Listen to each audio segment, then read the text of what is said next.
안녕하세요. 저는 유한타증권에서 IT 반도체 섹터를 담당하고 있는 이재윤 연구원입니다.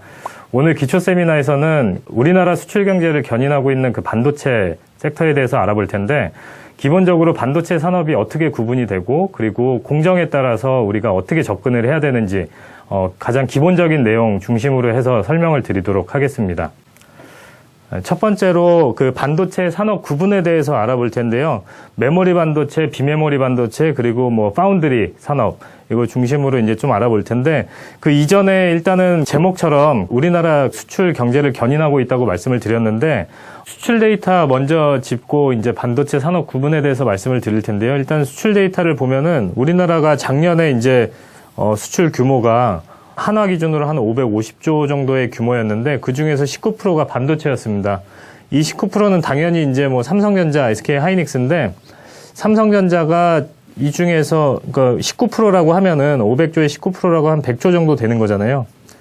100조 정도가 되는데, 이 중에서 삼성전자가 한 70조에서 한 80조 정도가 되고, 그리고 SK 하이닉스 같은 경우에는 한 20에서 30조 정도 되는 거죠.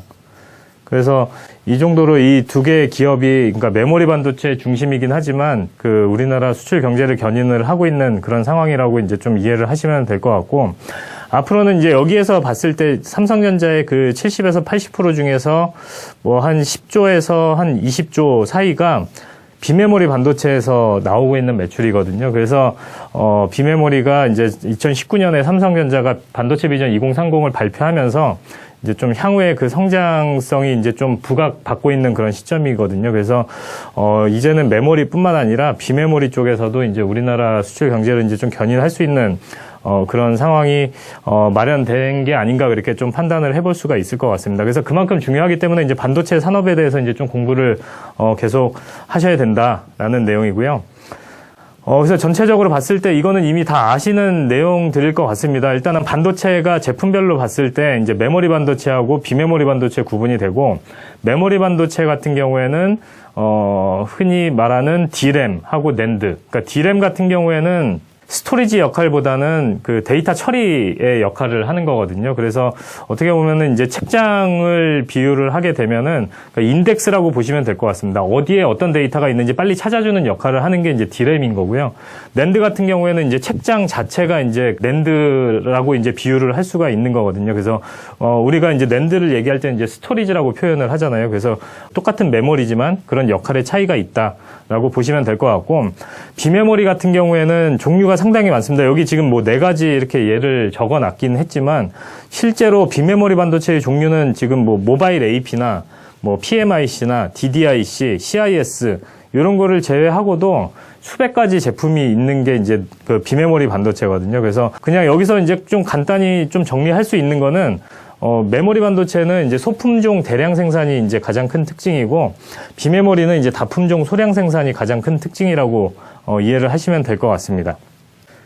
상대적으로 세부적인 공정은 이제 다음 편에서 이제 말씀을 드릴 텐데, 일단은 공정을 크게 구분했을 때 이제 반도체의 세그먼트가 이제 좀 나눠지는 부분이 있거든요. 그래서 일괄 공정 업체라고 하면은 이제 IDM 종합 반도체 업체라고 하거든요. 그래서 삼성전자, SK 하이닉스, 그리고 미국의 마이크론이 IDM에 속해 있는 업체라고 보시면 될 것 같고, 그리고 이제 일괄 공정이 아니라 이제 설계만 담당하는, 그래서 팹이 없다고 해서 팹리스라고 하거든요. 그래서 설계만 담당하는 회사. 그래서 미국의 퀄컴이라는 회사가 이제 대표적인 회사고, 우리나라에는 이제 실리콘웍스라는 회사가 있고요.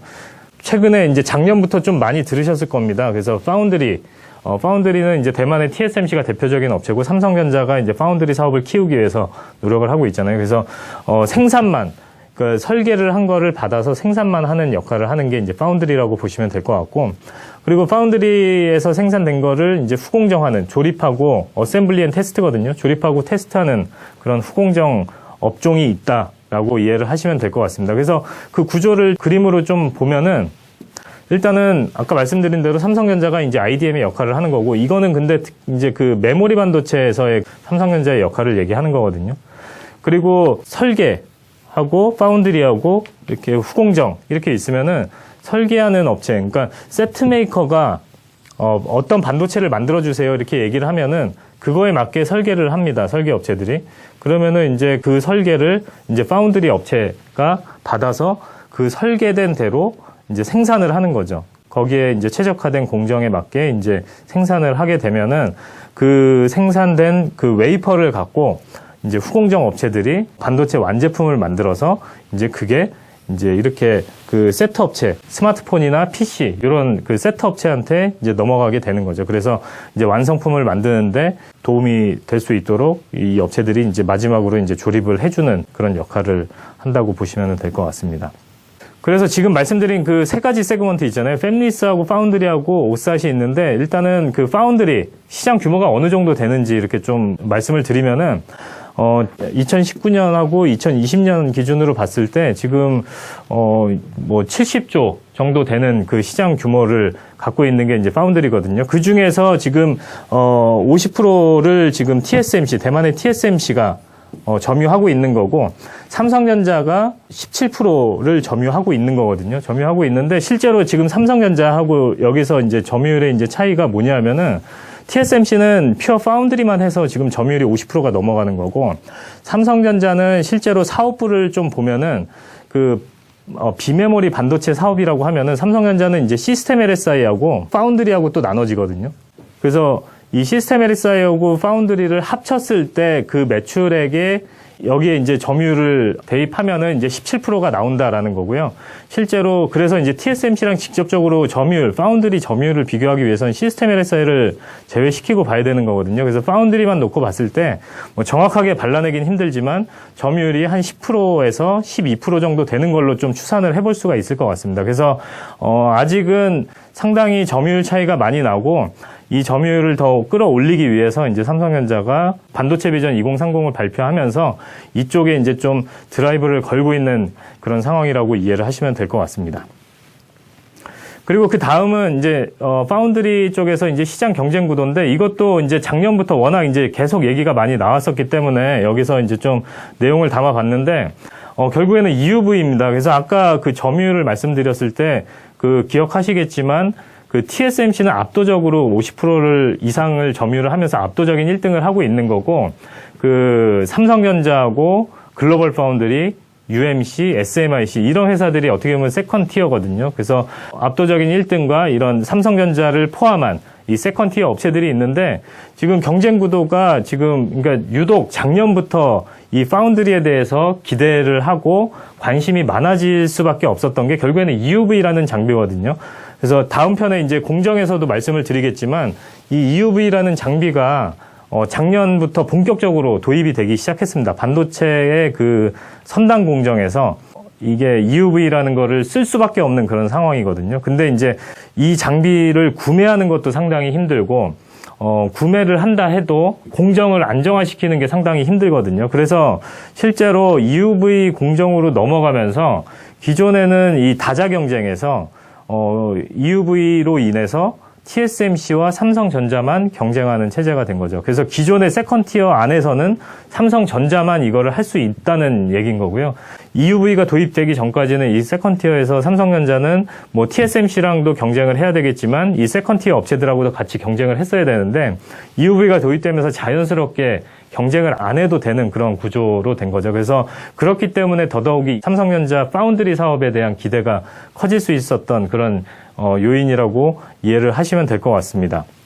그리고 이제 그 다음은 이제 팹리스인데요. 시장 규모를 봤을 때 시장 규모가 지금 2019년, 20년 기준으로 100조 가까이 되는 그런 시장이라고 보시면 될 것 같고 여기서 이제 보면은 대표적인 업체가 아까 퀄컴 말씀드렸지만 미국의 브로드컴 그리고 엔비디아 그리고 AMD 이런 회사들이 있고 대만에는 이제 미디어텍이라는 회사가 있고 중국의 하이실리콘 그러니까 그 중국 화웨이의 자회사거든요.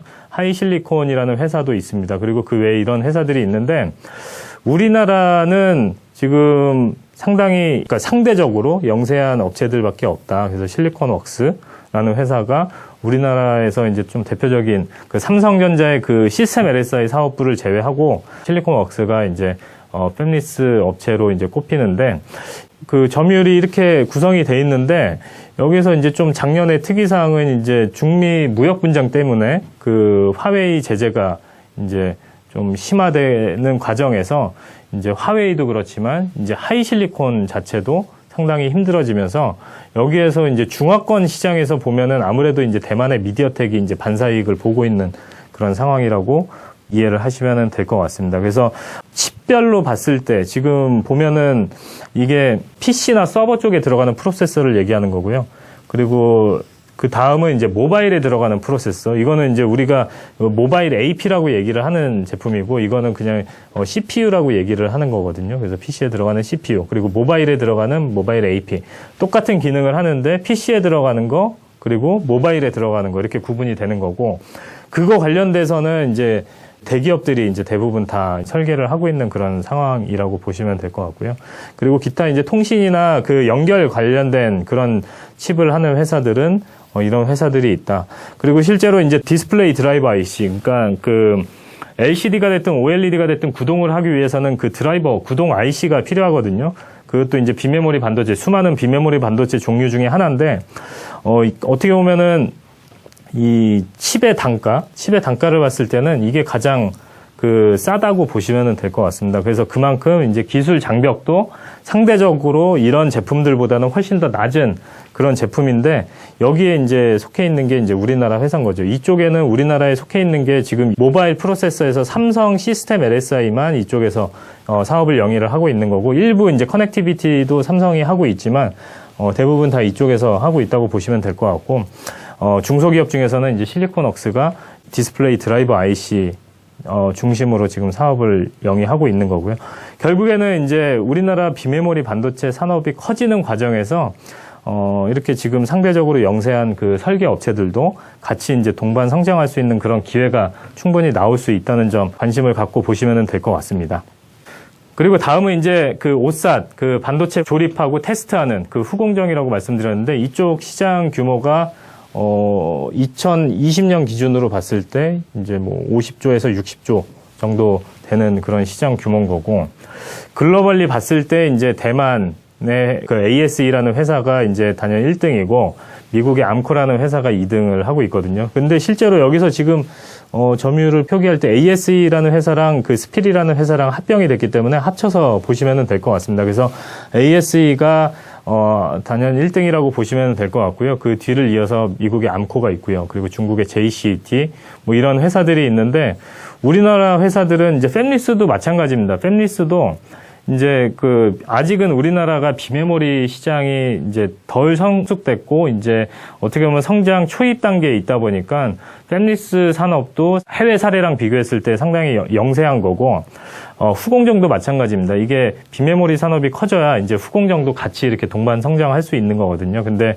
아직은 성장하는 그런 초입 단계이기 때문에 우리나라 회사는 그렇게 이 안에서 이렇게 의미 있는 점유율을 갖고 있는 회사는 아직은 좀 부족한 것 같습니다. 그래서 이런 회사들이 이제 국내 점유율을 봤을 때 이렇게 하고 있고, 이게 대부분 이제 네페스나 테스나 같은 회사를 빼고는 대부분 제품의 그 포트폴리오가 메모리 중심으로 돼 있거든요. 그러니까 삼성전자, SK 하이닉스가 메모리 사업을 이렇게 키우는 과정에서 같이 성장해온 그런 회사들인 거고, 여기에서는 이제 비메모리가 이제 추가가 되면서 이 회사들도 이제 추가적으로 이제 성장할 수 있는 그런 기회를 보고 있는 그런 상황이라고 보시면 될 것 같습니다.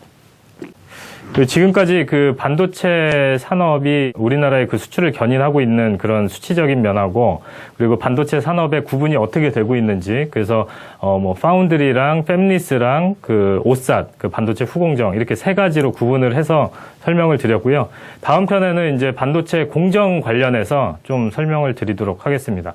감사합니다.